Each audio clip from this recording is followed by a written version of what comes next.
They said the mountain needed blood. They said the dragons were angry. They said one life could save many. So my parents stood in front of the village altar, and chose me.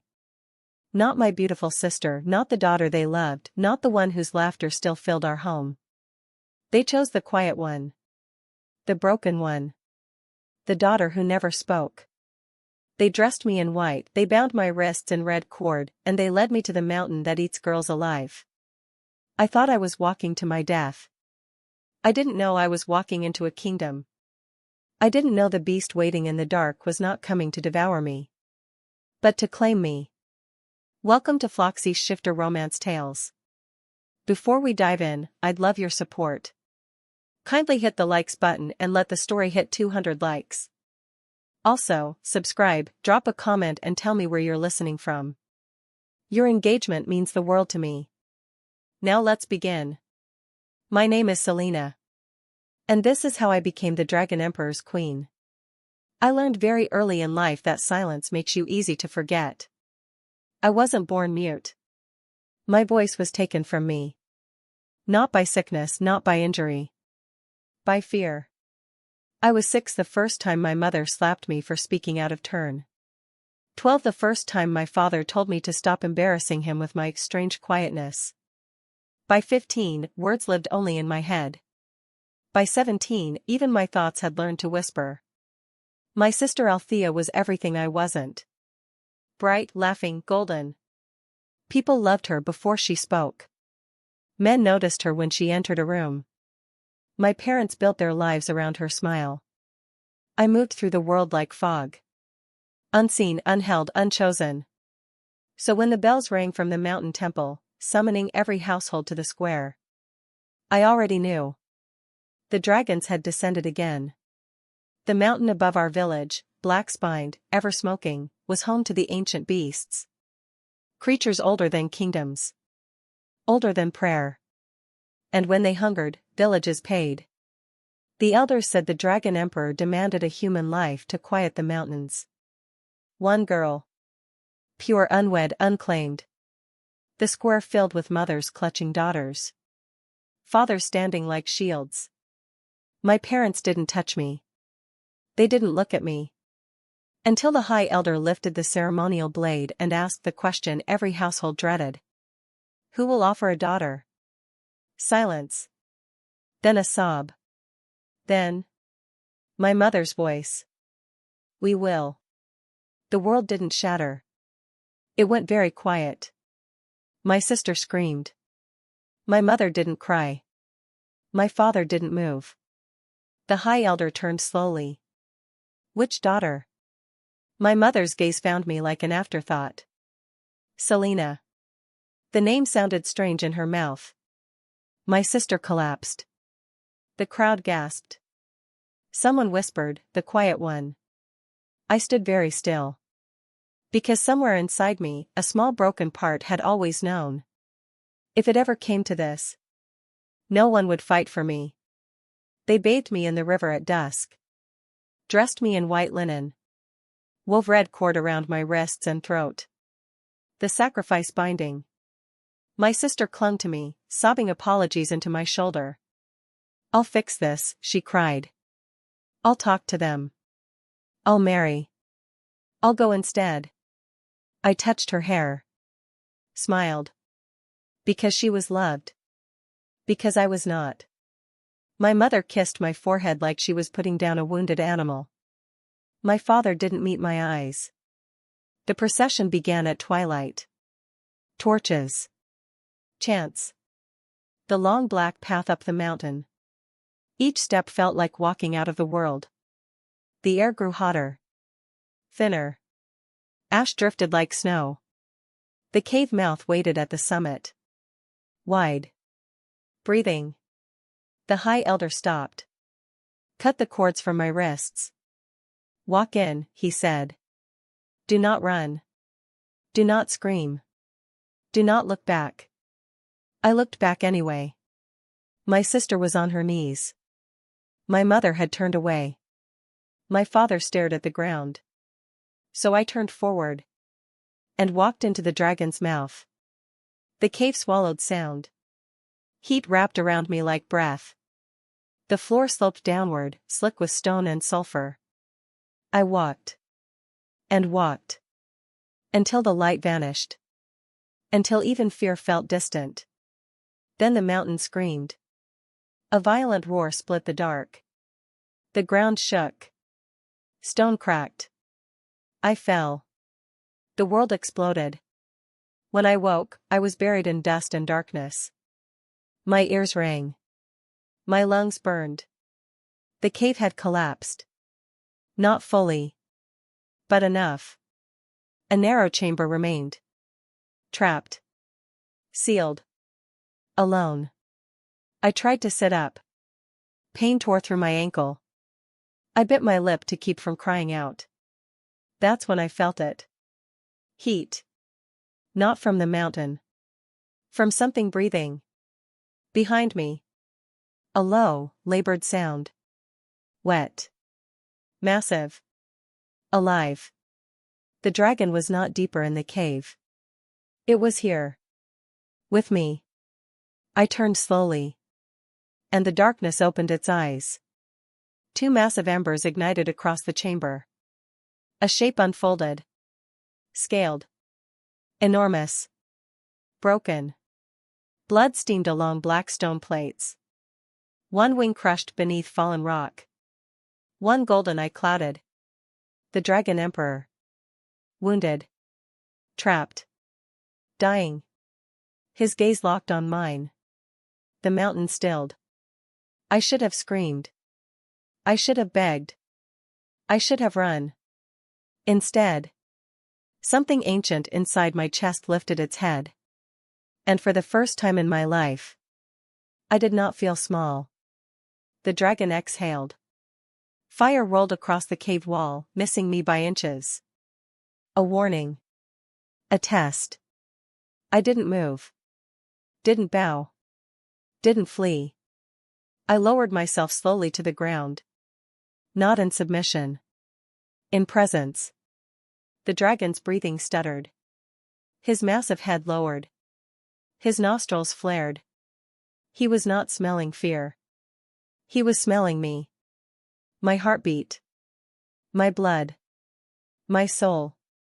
A sound rumbled from his chest. Not a roar. A question. And without knowing how, I answered. I crawled toward him. Every instinct screamed death. But something deeper sang. I reached out. Placed my small human hand against the burning scales of his jaw. His skin was blistering heat. But it did not burn me.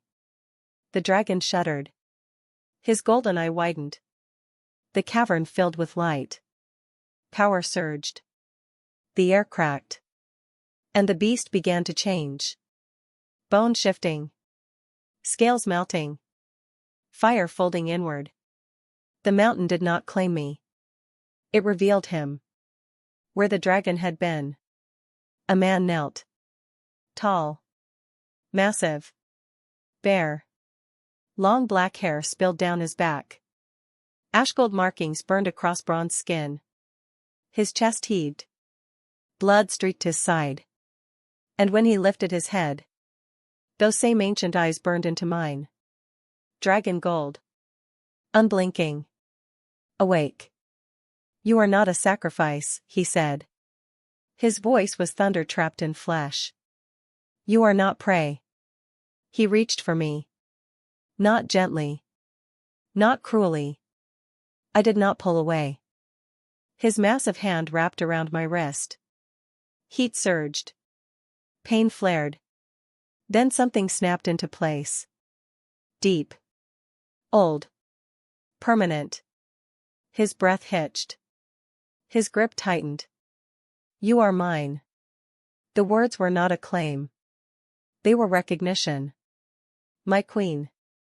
And in the dark heart of the mountain, the invisible girl finally became something the world could never unsee. I should have died. That was the thought beating through my skull as the man knelt before me in the shattered dark. Not a man. Not fully. Power rolled off him in waves that made the air tremble. Heat radiated from his skin, The cave walls glowed faintly, as if remembering fire. His hand still wrapped around my wrist. Not tight. Not loose. Claiming, "You are mine."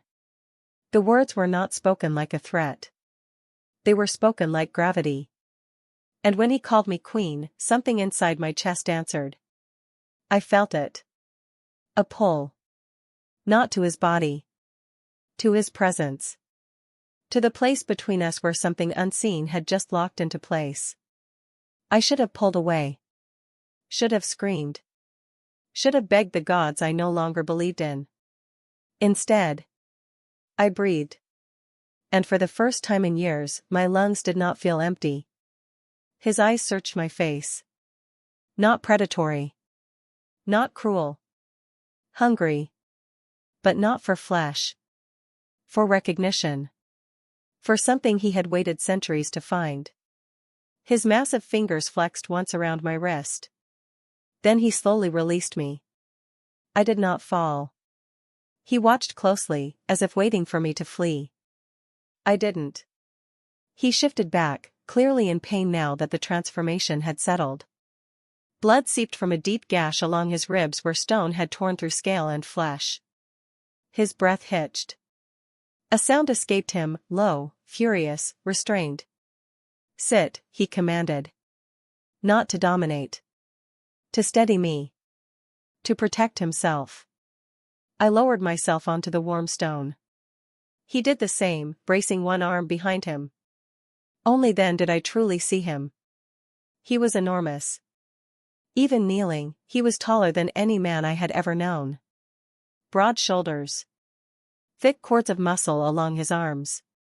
His skin carried faint glowing lines, like veins of gold fire just beneath the surface. Long black hair spilled around his shoulders, partially hiding the rise and fall of his chest. And his eyes. Gods. They were not human. They were molten. Ancient. Lonely. Speak, he said. The word struck like a command meant for the mountain. Not for me. I opened my mouth. Nothing came. Panic flickered. Not because I feared him. Because I feared myself. I tried again. Air moved. Sound did not. The familiar failure wrapped around my throat. Shame followed close behind. His brow furrowed. You are wounded? He asked. I shook my head. Then, slowly, placed my fingers against my own throat. Understanding dawned. You are silent. The word carried no judgment. Only interest. Only something dangerously close to reverence. I nodded. He studied me in silence. The heat in the cave shifted. The mountain groaned faintly above us. Finally, he spoke again. What are you called? My lips parted. Again, nothing. I closed my eyes. Forced the word forward from somewhere deeper than fear. My name. The sound scraped out of me. Broken. And used. But real. His eyes flared. Say it again. Selina. The cave inhaled. The mountain pulsed. His pupils widened. The name settled between us like a key sliding into an ancient lock. Selina, he repeated. And when he did, my bones felt like they remembered being something else. Something powerful. Something not small. Not invisible. His hand lifted slowly. Not to grab. To ask. I hesitated. Then placed my fingers in his palm. Heat surged. Not burning. Binding. A shudder ran through him. You should not be here, he said. I should be dead. Yes. He looked at the crushed stone behind him, at the shattered cavern. They offered you to me. I nodded. Your people are afraid, he said. They always are. His jaw tightened. They believe blood quiets the mountain. They believe death keeps the fire sleeping. He met my eyes again. They are wrong. I swallowed. You were not meant to come to me. His thumb brushed once over my knuckles. You were meant to wake me. Something moved in the dark. Not stone. Not flame. Presence. The cave was listening. The mountain was listening. You feel it, he said softly. Don't you? I did. It was subtle. Like standing in the eye of a storm. The air did not simply exist. It waited. It recognized. You are not human, he said. The words did not frighten me. They explained me. I am not dragon, he added. Not fully. We are what remains when old blood meets the world again. My head swam. Why me? I whispered. The words came easier now. Not strong. But not gone. His grip tightened. Because you were given. Because you did not run. Because when death opened its mouth, you walked inside. He shifted closer. The cave glowed brighter. I am Varix, he said. Emperor of the Ashen Peaks. Last of the first flame. King of those your kind names monsters. His gaze burned. And you are the first living thing in 300 years to touch my true form without dying. The mountain shuddered. And now, he said. You are bound to me. The truth of it settled into my bones. Not fear. Not excitement. Inevitable. What does that mean? I asked. He studied me. Then slowly, deliberately, he leaned forward until our foreheads almost touched. It means, he said, that the mountain will not let you leave. My breath caught. Nor, he added, quieter, will I. The pain came later. After the shock faded. After the warmth settled. After my body remembered that stone had crushed my ankle and ash had torn my lungs. I swayed. My vision darkened. Derrick's hand came to my waist instantly. His palm splayed over my spine. Fire moved through him. Not wild. Directed. Stay awake, he commanded. But his voice had changed. It was no longer the voice of an emperor. It was the voice of a man who had almost lost something he had just found. I can't, I whispered. My knees buckled. He caught me. Effortlessly. Lifted me against his chest. The world tilted. My cheek pressed into heat. Not burning. Comforting. His heart thundered beneath my ear. Slow. Heavy. Powerful. You are injured, he growled. He carried me deeper into the cavern. Not toward darkness. Toward glow. A chamber opened. Wider. Warmer. Crystals veined the walls like frozen fire. A pool of molten light shimmered at its center, giving off waves of heat and gold illumination. He lowered me onto a ledge of smooth black stone near the pool. My ankle throbbed. He knelt before me. One massive hand cupped my calf. The other brushed gently over my swollen ankle. I flinched. Do not fear, he said. I will not harm what is mine. I should have recoiled at the possessiveness. Instead, it steadied me. He pressed his palm over the injury. Fire flowed. Not painful. Not soft. It felt like sunlight piercing deep water. My muscles seized. Then loosened. The swelling retreated. The pain dulled. I gasped. What are you? I whispered. He glanced up. Something that was worshipped once. Something that was hunted later. Something that has been alone for far too long. His hand lingered. Then he drew back. You should not heal so easily, he murmured. Your body accepts my flame. That is not human. I stared at my ankle. Flexed it. No pain. Only warmth. What does that make me? I asked. His eyes darkened. Dangerous. Silence stretched. crackling. Alive. You were given to appease me, he said. But blood is not what wakes dragons. He leaned closer. Presence is. Choice is. You did not scream. You did not beg. You did not try to barter your life. His thumb brushed the inside of my wrist. You Saturday. And the mountain recognized you. My heart pounded. I didn't choose this, I whispered. No, he agreed. But neither did I. His gaze searched my face. And yet, here we are. The cave shifted again. Stone ground. Somewhere deeper, a distant roar echoed through the mountain. Not his. Another. Derrick's jaw tightened. They will feel you now, he said. Your blood touched my flame. The peaks will awaken. What does that mean? I asked. He rose to his full height. It was overwhelming. Powerful. Terrible. It means the dragons will stir. It means the world above will remember we exist. And it means, he finished, turning back to me. They will come for you. Fear bloomed. Finally. Why? I asked. Because they will believe you are a weakness. His eyes flared. And I will let them. I stared. Because when they reach for you, he said softly. I will see who dares touch my queen. The word wrapped around me.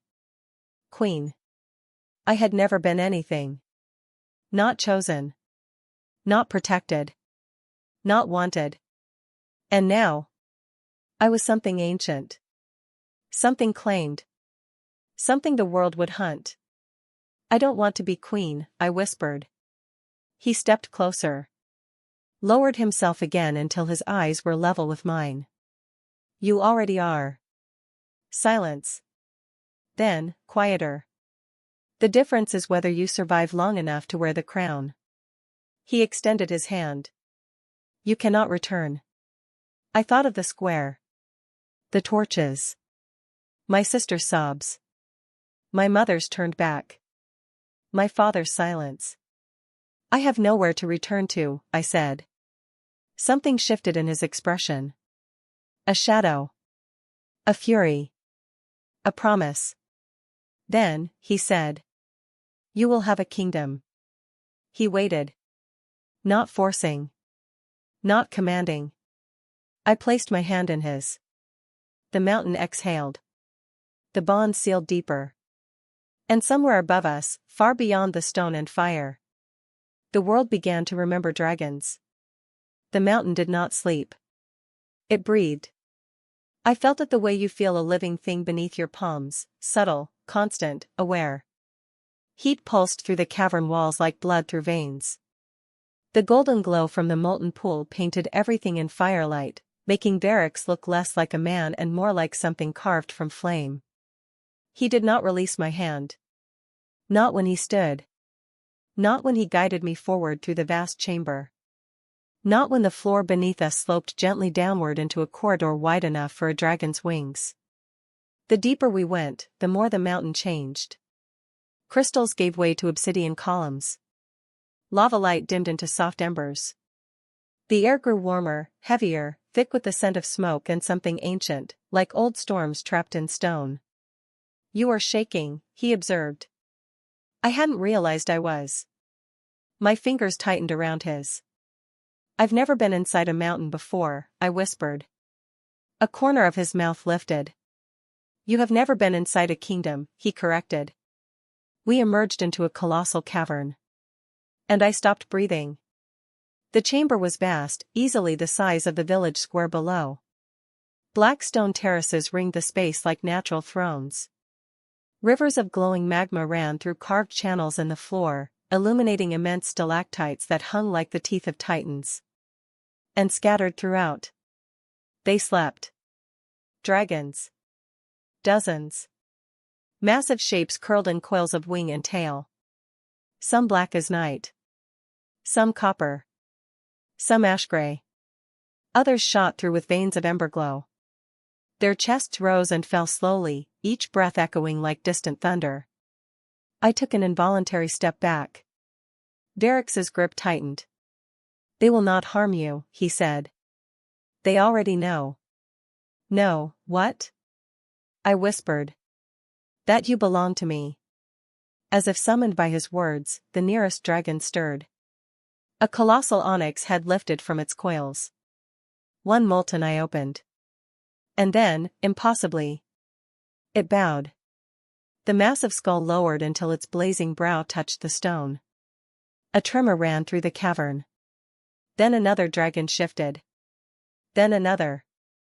One by one, the ancient beasts stirred and inclined their massive heads. Not to Varix. To me. My knees went weak. "What are they doing?"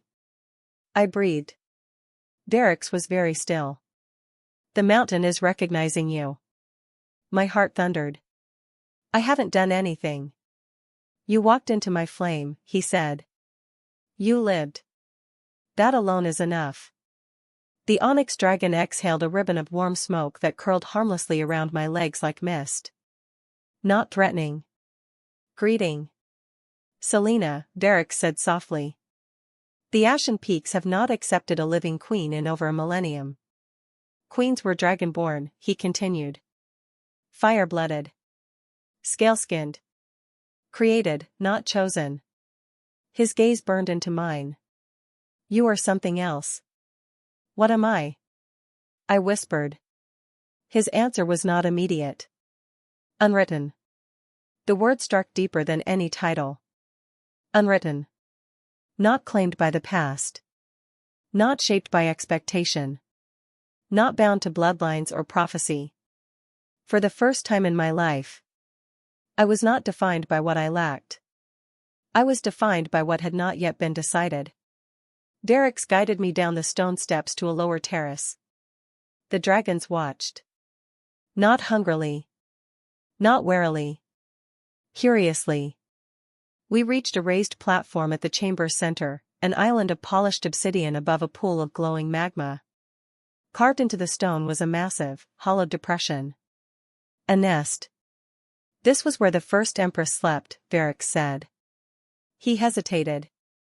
Then slowly, he released my hand. The moment his warmth left my skin, the air felt colder. Lighter. Empty. "You may rest," he said. "The mountain will not harm you." I looked at the nest. Then at him. "You're not staying?" "I cannot," he answered. "My presence keeps them dormant. The others will awaken if I remain too long." I hesitated. "I don't want to be alone." The admission slipped out before I could stop it. It wasn't fear of the dragons. It was fear of returning to invisibility. Of being placed somewhere and forgotten. Something flickered across his face. Then he stepped closer. Lifted his hand. And brushed his knuckles against my cheek. The touch was brief. Reverent. "You are not alone," he said quietly. "You are never alone again." He turned. And with a ripple of heat and shadow, his form began to change. Bone stretched. Skin hardened. Fire unfurled. Where the man had stood, the dragon emperor rose. Immense. Terrible. Radiant. His wings spread, brushing the cavern walls. His molten gaze lingered on me one final time. Then he launched himself upward, disappearing into a higher tunnel in a rush of flame and wind. The cavern settled. The dragons resettled. The mountain exhaled. And I stood in the heart of a dragon kingdom. Alone. I did not sleep. I lay curled within the stone hollow, staring up at the glowing ceiling, listening to the breathing of creatures older than the gods my village prayed to. Fear came. So did awe. So did grief. I thought of my sister. Of her hands clutching mine. Of her voice screaming my name. Of my mother turning away. Of my father saying nothing at all. Tears slid silently into my hair. For the girl who had walked into the mountain expecting death. For the life that would never be returned. For the voice I had buried. The mountain hummed. Warmth radiated through the stone. And slowly, exhaustion claimed me. I woke to movement. A sound like stone grinding against stone. My eyes flew open. The cavern was no longer dim. It glowed. Not gold. Blue. Dozens of glowing eyes had opened. The dragons were awake. They were not rising. They were watching. I swallowed. Slowly, carefully, I sat up. None moved. Encouraged, or foolish, I slid from the nest and placed my bare feet on the warm stone. The nearest dragon shifted. A low rumble echoed. I froze. But then something strange happened. The massive creature lowered its head. Brought one blazing eye level with mine. Heat washed over my skin. I did not pull away. The dragon inhaled. And then it huffed. A burst of warm air fluttered my hair. Not fire. Not smoke. Breath. Testing. Recognition.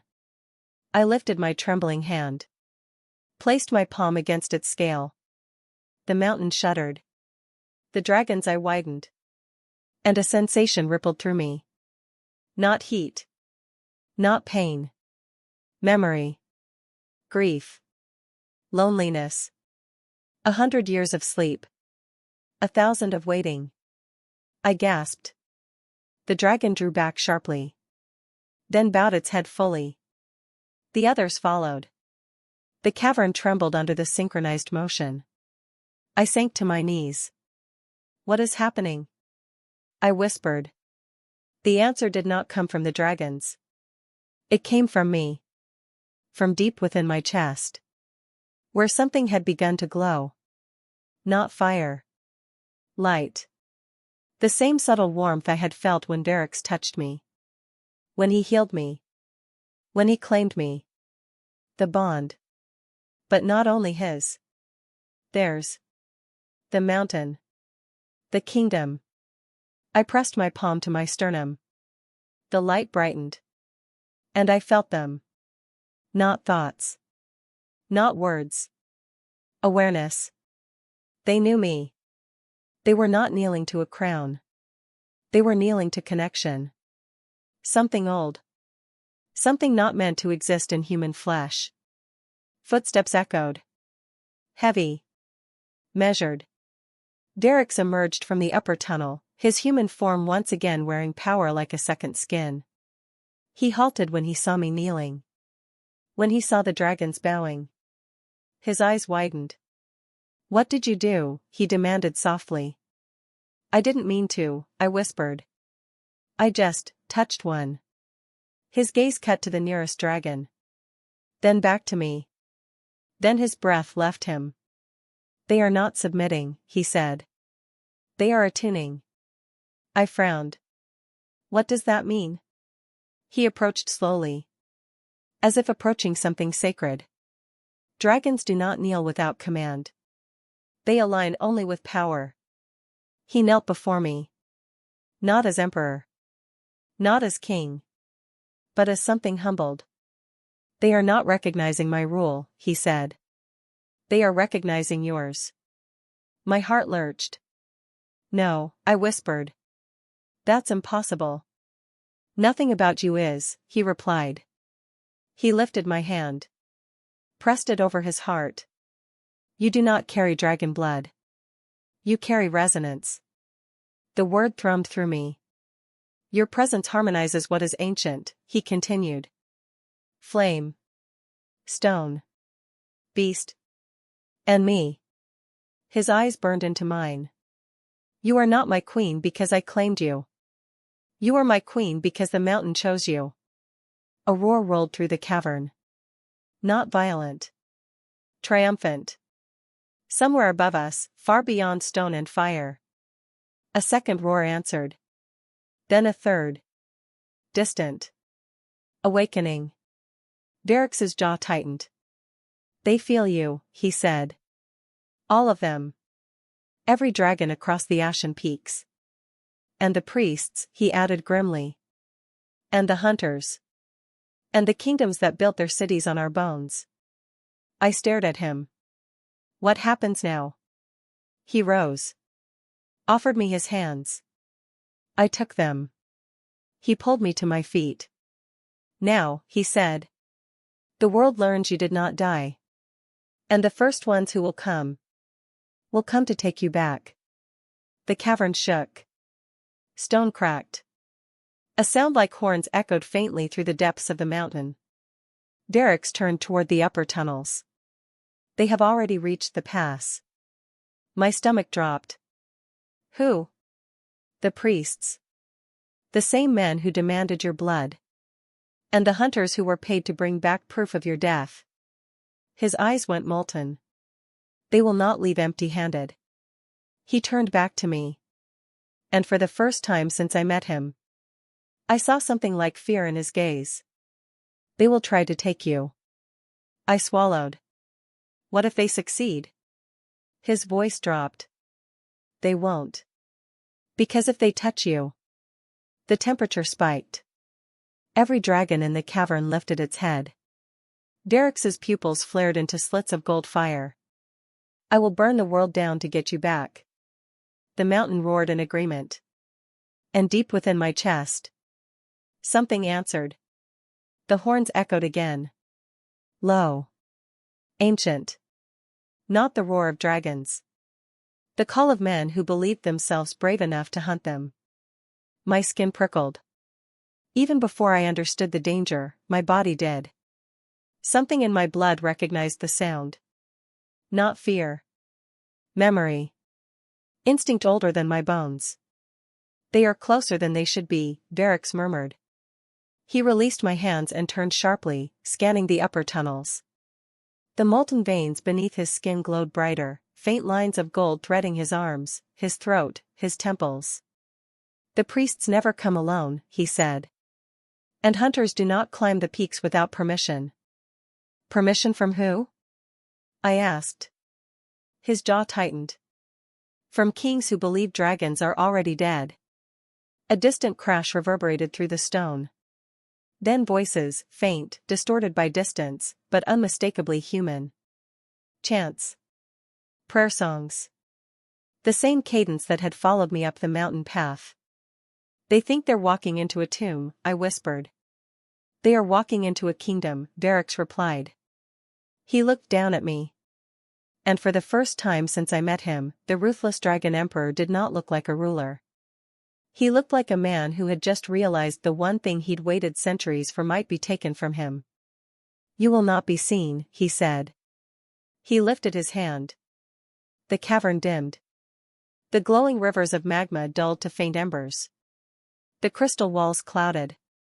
The air thickened. A veil. Heat pressed around me, wrapping like invisible silk. You will stay here, he commanded, pointing toward a narrow cleft behind one of the obsidian pillars. No matter what you hear. I hesitated. What are you going to do?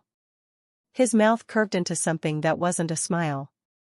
I am going to remind them why they once built temples instead of hunting spears. Another crash. Louder. Stone breaking. Boots. Metal. They were entering. I don't want to hide, I whispered.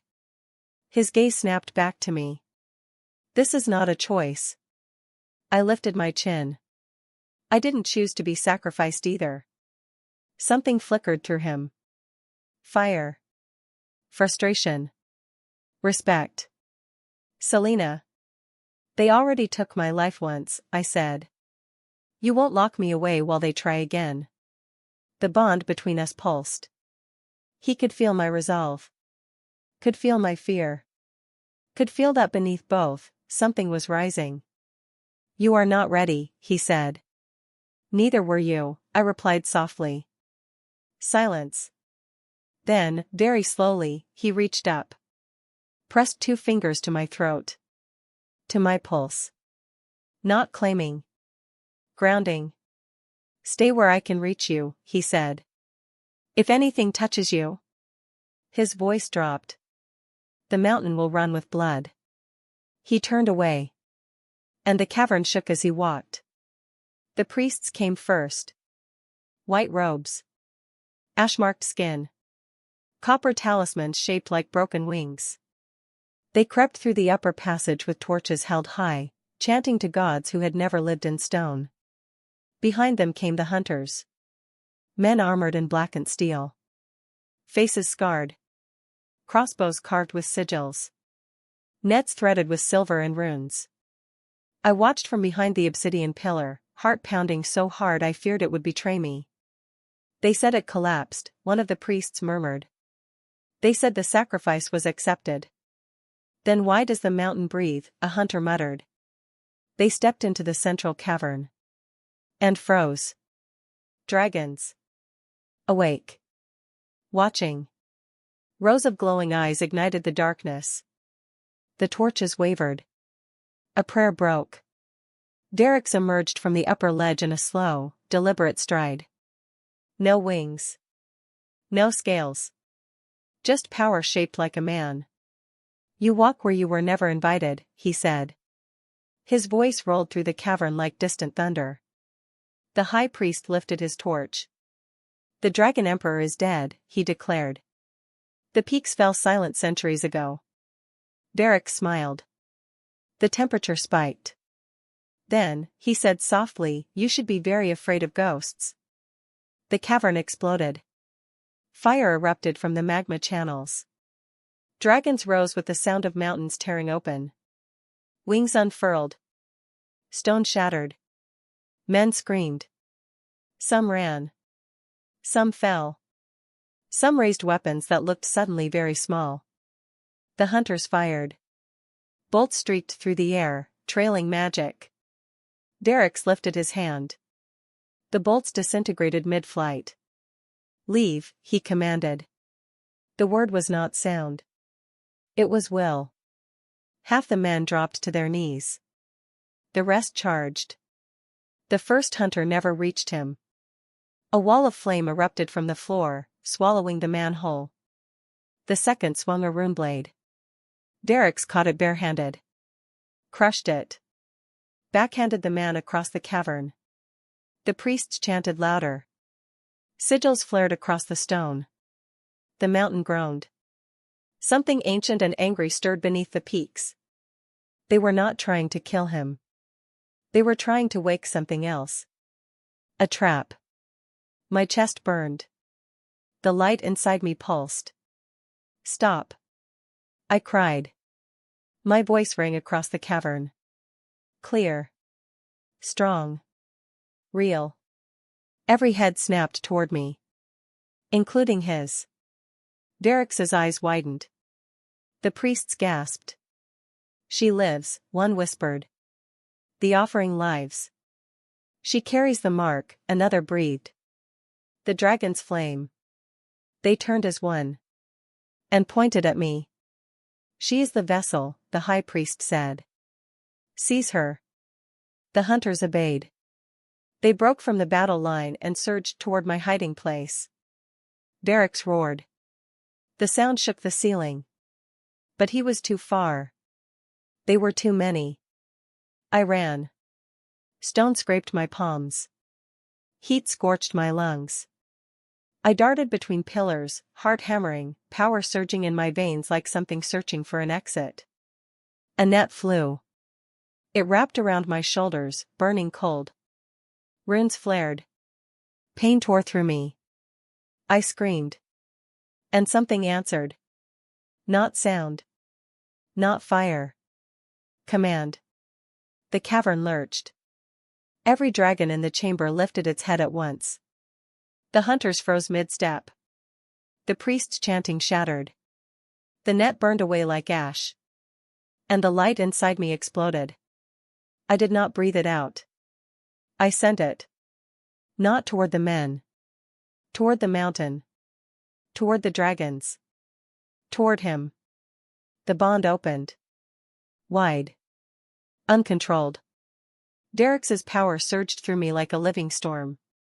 The cavern filled with light. Dragons roared. Stone cracked. The mountain answered. A shockwave tore outward. Hunters were flung like broken dolls. Priests collapsed, blood running from their ears. The sigils on the walls shattered. The ancient thing beneath the peaks fell silent. When the light faded, the cavern was in ruins. And I was on my knees. Shaking. Burning. Breaking. Derek's was there instantly. He caught me as I pitched forward. His arms locked around me. "Selina," he breathed. My vision blurred. My throat ached. But I could still feel him. Every part of him. His rage. His terror. His relief. "They touched you," he growled. "No," I whispered. "They tried." I looked up at him. And for the first time, I saw fear in the Dragon Emperor's eyes. Not for his kingdom. Not for his power. For me. "You could have been taken," he said. "You could have been killed." "I wasn't," I replied. "Because you were there. Because the mountain was there. Because something inside me is not small anymore." "You disobeyed me," he said. "Yes." A breath left him. Then another. Then, unexpectedly, he laughed. Low. Broken. Full of something dangerously close to wonder. "You shattered a binding older than most civilizations," he said. "You silenced a god-burrowed thing beneath my mountain." His hand cupped my face. "You stood where dragons kneel." My knees weakened further. "I didn't know how," I whispered. "That," he said softly, "is what terrifies me." He pressed his forehead to mine. And for a heartbeat, the cavern vanished. There was only heat. And breath. And the knowledge that something irreversible had just happened. Not in the mountain. In me. "I am not hiding again," I said. "You can't put me away after this." He closed his eyes. When he opened them, the Dragon Emperor was no longer only a king. He was a man who had found something the world would never stop trying to take. "Then I will stop trying to protect you from what you are," he said. "And start preparing you for what you will become." The dragons roared. The mountain breathed. And far below, beneath stone and fire and ancient roots, the world shifted. The mountain did not settle after the battle.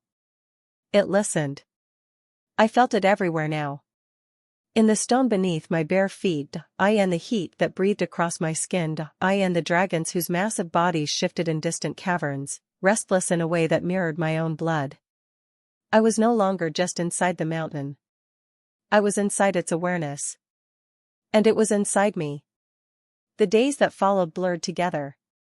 Derek's did not leave my side.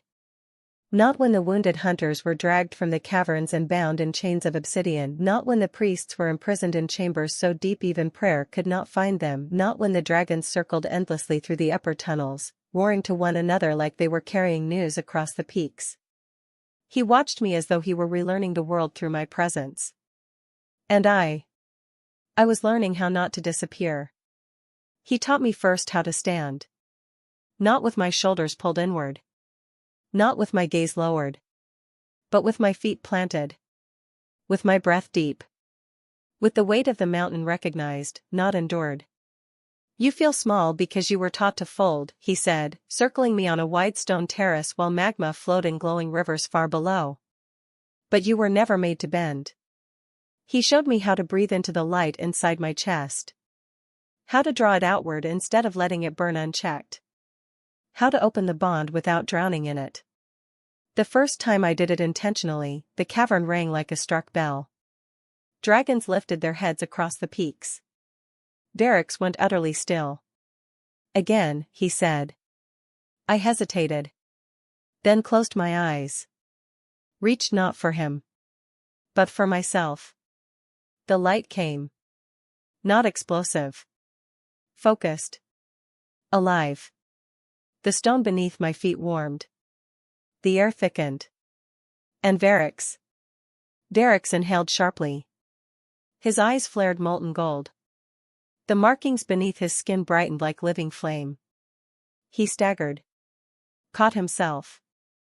Then slowly, reverently, he lowered to one knee. Not commanded. Not forced. Chosen. Something broke open in my chest. I didn't mean to, I whispered. You didn't, he agreed. His voice was not steady. You allowed. That was when I understood. I was not borrowing power. I was not channeling him. I was shaping what already existed. The mountain's awareness. The dragon's resonance. His flame. They did not flow through me. They aligned with me. And alignment was stronger than command. The messengers arrived at dusk on the 7th day. The mountain felt them before the guards announced them. My skin prickled. The light in my chest stirred. They've come for you, Derek said quietly. We stood on a high obsidian balcony overlooking a massive external cavern open to the sky. The ashen peaks rose around us like the ribs of a dead god. Smoke drifted in slow spirals from distant vents. Kings, he continued. High priests. Dragon hunters. And the elders of your village. The last word struck harder than any blade. My village? I whispered. His jaw tightened. They demand to see proof of your death. My breath left me. They won't find it. No, he agreed. They will find you. My hands trembled. Not fear.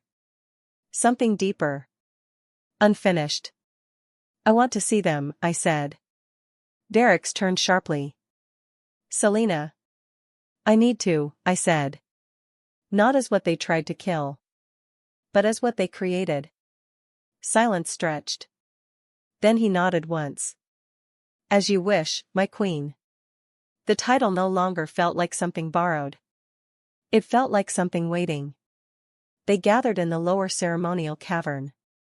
A space once used for sacrifices.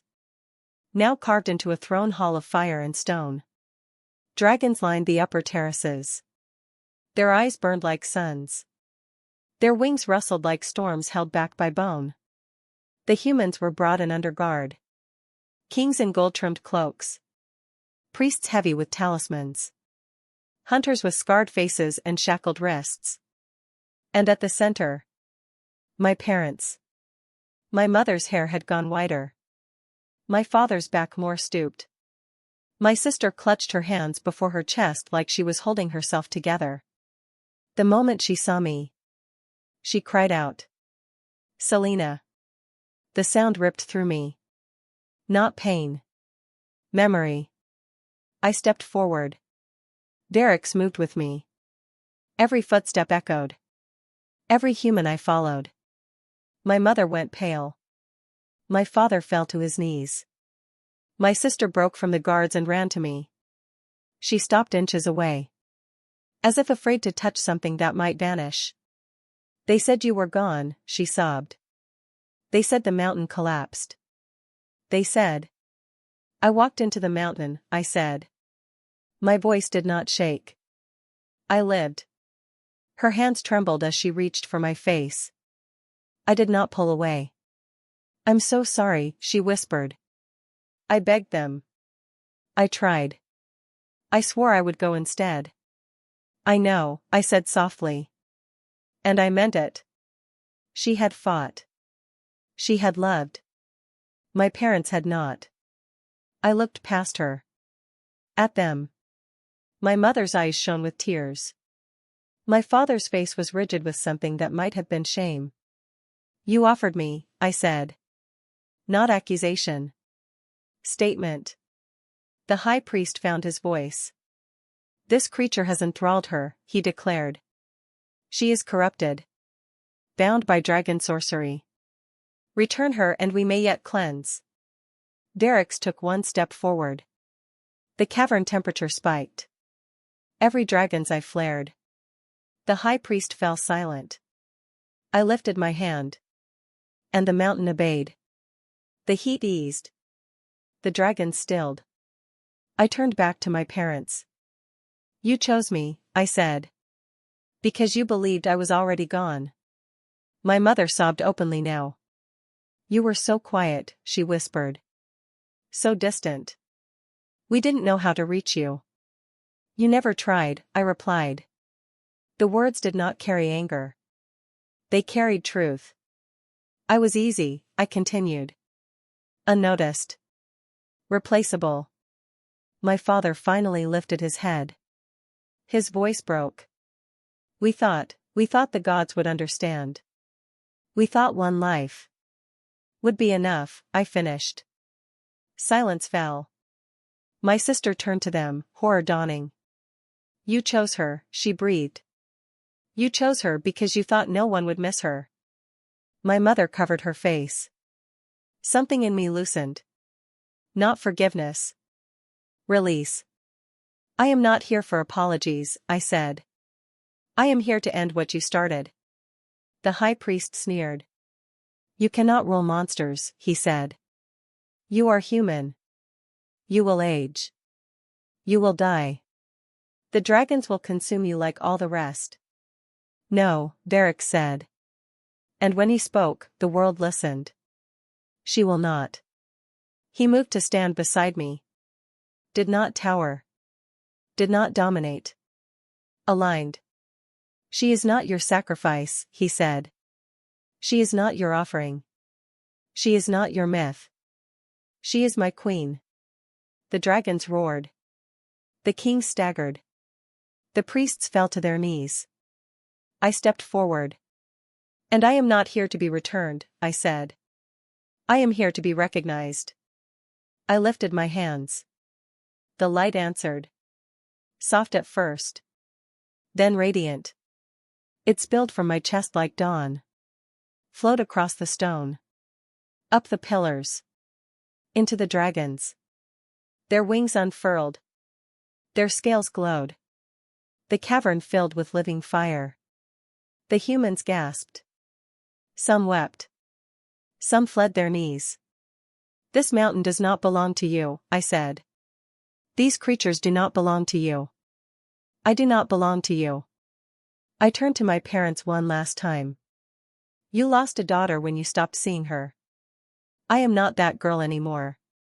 My sister was crying silently. I reached out. Brushed her cheek. You don't have to lose me too, I whispered. Then I turned away. And the past lost its hold. The coronation was not planned. It did not need to be. The mountain had already chosen. The dragons gathered at the highest central terrace beneath the open sky. The ashen peaks glowed with internal fire. The wind carried ash like falling stars. Derek stood at the heart of the stone platform. Crowned in flame. Barefoot. Unarmed. Not as emperor. As dragon. As first. He extended his hand. I took it. The bond surged. The light roared. The dragons lowered their massive heads. Derek knelt. The dragon emperor knelt. And held my hands to his brow. Selina, he said. Unwritten. Unclaimed. Chosen. I place the crown of flame not upon your head. But upon your blood. He pressed his palm over my chest. The heat did not burn. It branded. The light flared. And something ancient sealed. Rise, he said. My queen. When I lifted my gaze. The mountain bowed. Every dragon roared. The sky above the peaks ignited with reflected fire. And the invisible girl stood crowned in flame. Later, when the caverns had quieted and the world above reeled from what it had witnessed, we stood alone on the high balcony. Stars burned overhead. Ash drifted like slow snow. Derek removed the ceremonial mantle from my shoulders. Set it aside. And looked at me. Not emperor. Not dragon. A man who had waited centuries. You did not have to choose this, he said. I chose myself, I replied. And you? His hand cupped my jaw. His thumb brushed my lower lip. You were never invisible, he murmured. The world was simply blind. I rose onto my toes. Pressed my forehead to his. And you were never a monster. His breath hitched. I felt it. The want. The reverence. The restraint. Selina. I kissed him. Not in fear. Not in confusion. But in arrival. His arms came around me slowly. As if I were something sacred. Something not to be taken. But held. The mountain breathed. The dragon slept. And in the heart of the ashen peaks, the girl who was given to die became the queen who chose to live. Thank you for spending this time with me. If this story moved you, please like the video and subscribe to Floxy's Shifter Romance Tales for more shifter, alpha, and fantasy romance stories. I'd love to hear from you. Who was your favorite character? And where are you listening from? Until next time. Stay safe, stay soft, and never forget, some loves are written in fate, and some are forged in fire.